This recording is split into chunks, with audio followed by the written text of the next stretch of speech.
జై భీమ్ సోదరులరా, నేను మీ కార్య వినయ్ ప్రకాష్ మాట్లాడుతూ ఉన్నాను.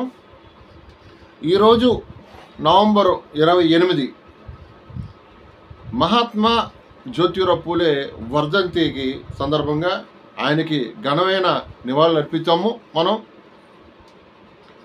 ఎప్పుడో సుమారు 180, 120, 190 సంవత్సరాల క్రితం బహుజనుల కోసం, దళితుల కోసం పోరాటం చేసిన మహాయోధుడు ఆయన. అలాంటి వ్యక్తులు ఆ శతాబ్దంలో ఎవరో కొంతమంది మాత్రం ఉండేవారు. ఆ మహాత్మా జ్యోతిరావు పూలేని గురువుగా భావించిన డాక్టర్ బాబాసాహెబ్ అంబేద్కర్ కూడా మన సమాజం కోసం ఎంతో చేశారు. ఇప్పుడు పూలే వర్ధంతికి దేశం మొత్తం కూడా అందరూ కూడా నివాళులు అర్పిస్తూ ఉన్నారు. ఈ విషయంగా సోదరులారు మీతో ఒక విషయం పంచుకోవాలి. నేను ఈ సందర్భంగా 2011 సంవత్సరంలో నేను నటుడిగా, నిర్మాతగా, దర్శకుడిగా, రచయితగా తెలుగులో మహాత్మా జ్యోతిరావు పూలే చిత్రాన్ని నిర్మించడం జరిగింది. ఆ చిత్రానికి ఆంధ్రప్రదేశ్ రాష్ట్ర ప్రభుత్వం నుండి ఉత్తమ దర్శకుడిగా బంగారు నంది అవార్డు, ఉత్తమ నిర్మాతగా రజిత నంది అవార్డు కూడా, అంటే 2 నంది అవార్డులు నేను పొందడం జరిగింది. ఈ చిత్రంలో ప్రజా గాయకుడు మన ఉత్తరాంధ్ర నుండి ఒక ఊపిన వంగపండు గారు ఇందులో మంచి కీలకమైన పాత్రని పోషించడంతో పాటు 4 పాటలు ఆయన రచించడం జరిగింది.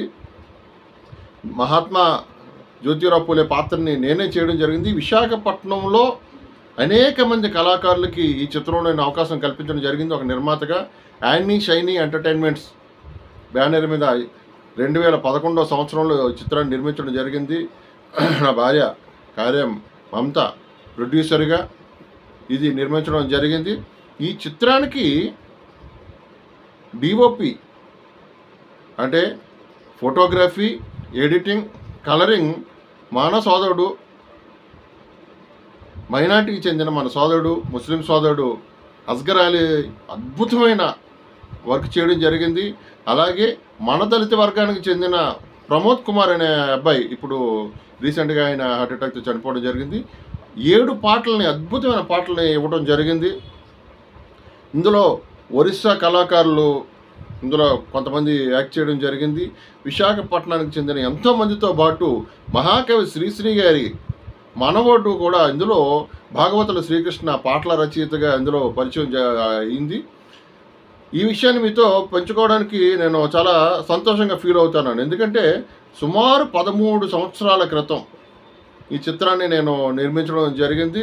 సోదరులారా, యూట్యూబ్లో ఆ చిత్రం డాక్యుమెంటరీ రూపంలో, అంటే పూర్తి సినిమా అని పెట్టకుండా కొంత సినిమా అంటే కట్ చేసి కొంత బాగా ఒక 1 అవర్ మాత్రం పెట్టి నేను యూట్యూబ్లో ఉంది. అవకాశం ఉంటే మీరు చూడండి. ఇప్పుడు నేను స్క్రీన్ మీద మీకు దీని ట్రైలరు నేను ప్లే అవుతుంది, అది కూడా చూడండి సోదరులారా. మరొకసారి సామాజిక వేత్త, సామాజిక పితామహుడు ఒకటి కాదు, మనం చెప్పాలంటే ఎన్నో ఉన్నాయి. ఒక మార్గదర్శకుడు మహాత్మా పూలే.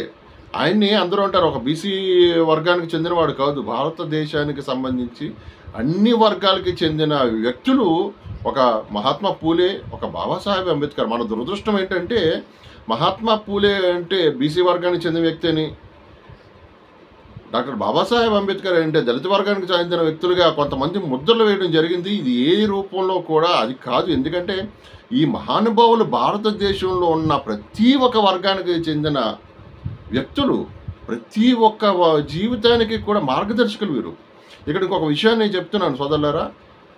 భారతదేశంలో అసలైన మహాత్ముడు, మొట్టమొదటిసారిగా ప్రజల చేత మహాత్మా అని బిరుదు పొందిన వ్యక్తి మన మహాత్మా జ్యోతిరావు పూలే.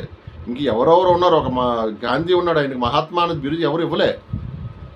ఆయనకో లేకపోతే ఆయన మిత్రుల్లో నాకెవడో ఏదో మీరు బిరుదు ఇచ్చినట్టు మన కొన్ని చోట్ల డాక్టరేట్లు ఎలాగ అమ్ముతున్నారో, తర్వాత ఇవన్నీ ఎలా చేస్తున్నారో ఆ రూపంలో మహాత్మా అన్న ఒక పేరుని గాంధీకి ఇచ్చారు తప్ప గాంధీ మహాత్ముడు కాదు. అసలైన మహాత్ముడు మహాత్మా జ్యోతిరావు పూలే. మరొకసారి మహాత్మా పూలే వర్ధంతి సందర్భంగా ఘనమైన నివాళులు అర్పిస్తూ ఉన్నాను.